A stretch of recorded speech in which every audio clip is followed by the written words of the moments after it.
नमस्ते दोस्तों, कैसे हैं आप सभी। आपका स्वागत है रोहिल लेटेस्ट पर। यहाँ हम मिलते हैं हर बार कुछ नए कुछ खास के साथ। यदि आप नए हैं तो सब्सक्राइब करें और घंटी वाले बटन को दबाएं ताकि आप हमारे साथ जुड़ सकें। और हाँ, वीडियो को लाइक करना न भूलें और इसे अपने दोस्तों के साथ शेयर करें ताकि और लोग भी हमारे साथ इस सफर में।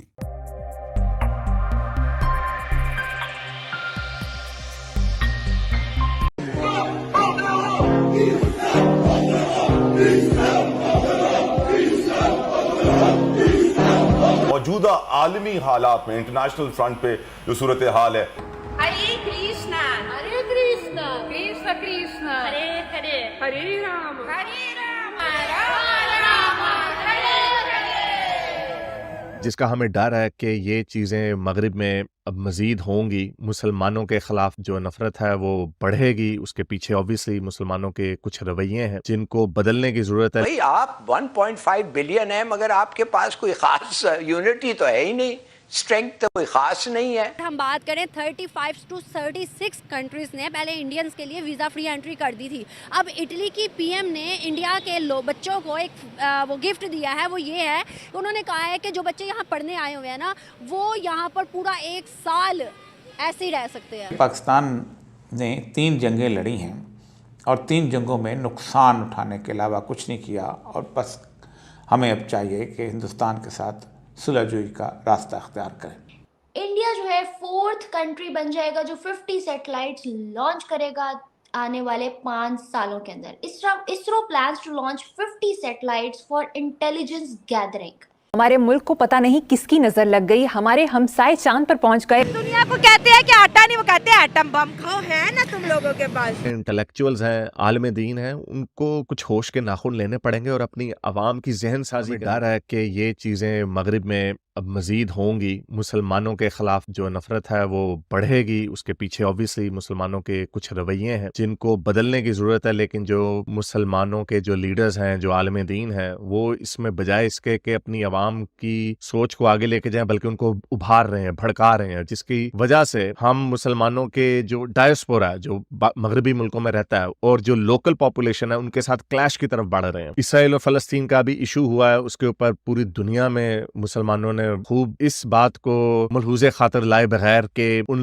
मुल्कों के लोकल कल्चर्स क्या हैं, उनकी हिस्ट्री क्या है, उनका यहूदियों के साथ रिलेशनशिप क्या है, वगैरह वगैरह, और उनकी वैल्यूज क्या है, उसको इग्नोर करके अपनी जो वैल्यूज हैं, उनको अपने जो पॉलिटिकल एजेंडे हैं उनको थोप रहे हैं, जिसकी वजह से अंग्रेजों में मुसलमानों के खिलाफ पहले खौफ आ रहा है, और ऑब्वियसली जो बूगी मैन है वो पहले मुसलमान ही होगा, और उसके बाद जो रेसिज्म है वो मजीद फैले, क्योंकि पहले लोग अपने अपने मुल्कों में रहते थे, मल्टीकल्चरलिज्म इतना नहीं था, तो मुल्कों की जंगें होती थी, सिविलाइजेशंस की जंगें होती थी। लेकिन चूंकि अंग्रेज थोड़ा ज्यादा एडवांस हो गए बाकी दुनिया की निस्बत, उन्होंने सबके लिए दरवाजे खोल दिए। इस बात को सोचे समझे बगैर के जब दूसरे कल्चर के लोग आते हैं तो उसके बाद आपकी सोसाइटी के ऊपर क्या फर्क पड़ता है, तो इसके ऊपर बात करते हैं। तो चलें चलते हैं आज की वीडियो की तरफ। तो अभी एक वीडियो नजर से गुजरी जिसमें एक अंग्रेज है, लगता है वो थोड़ा जरा व्हाइट सुप्रेमेसी की तरफ शायद ज्यादा हो, लेकिन जाहिर बात अब वही लोग पहले बोलेंगे। जो बीच के लोग हैं वो तो इग्नोर करते हैं इस तरह की चीजों को, लेकिन डर ये है कि जो बीच के लोग हैं वो राइट की तरफ जाएंगे, यानी अपनी कौम परस्ती की तरफ बढ़ते चले जाएंगे, क्योंकि उसके पीछे मुसलमानों का रवैया है। अब हमने देखा है झंडे लगा रहे हैं। अब इंग्लैंड में फलस्तीन के झंडों की क्या तुक है, क्या लॉजिक है, इंग्लैंड का उससे क्या लेना देना। ठीक है, आप कह सकते हैं कि उनकी हुकूमत की जो सर्टेन पॉलिसी है ज़ायनिज़्म या इसराइल को लेके आपको एक शिकवा है, लेकिन अब आपके ऊपर भी तो एक रिस्पॉन्सिबिलिटी है। आप भी तो इंग्लैंड के शहरी हैं, तो आप भी ये जो काम कर रहे हैं झंडे लगाना, और उसके नतीजे में जो लोकल अवाम है उनको उनकी वैल्यूज को उनको चैलेंज करना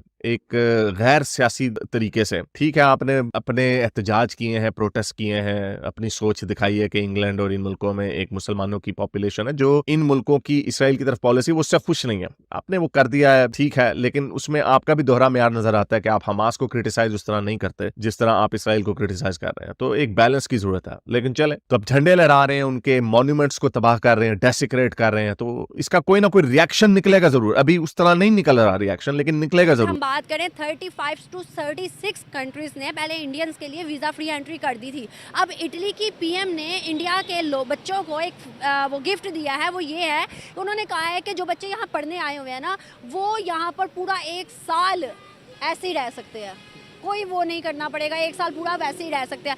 on the other hand Pakistani बच्चों की बात करें सर, वो बाहर जाना चाहते हैं और कैसे जाते हैं आपको भी पता है। उसके अलावा उनको जब पैसे उनके दे के भी उनको वीज़ा नहीं मिलता, बड़े बड़े मुल्क तो बिल्कुल नहीं देते। सर क्या फ़र्क है हम दोनों ममालिक में?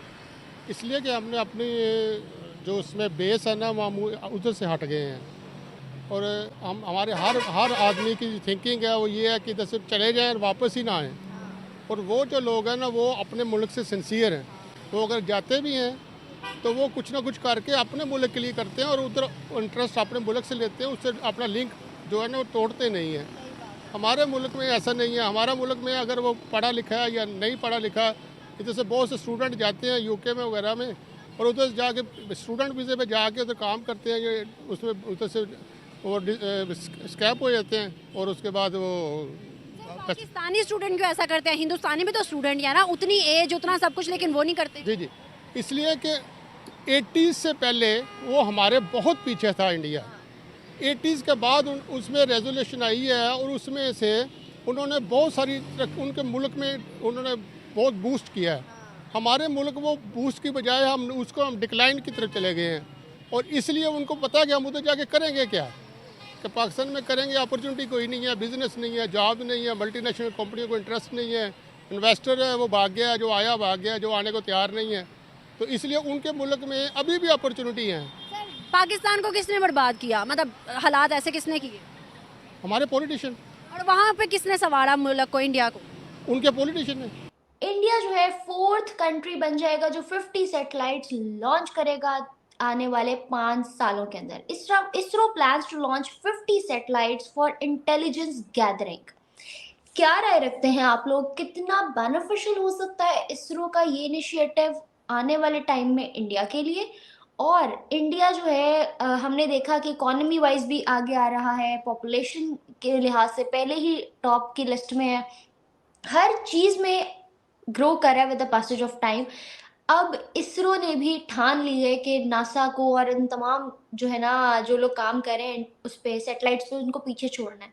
किस तरह देख रहे हैं उनका ये इनिशिएटिव और कितना बड़ा रोल है इसमें इंडियन इकोनॉमी, इंडियन गवर्नमेंट और इसरो की टीम का?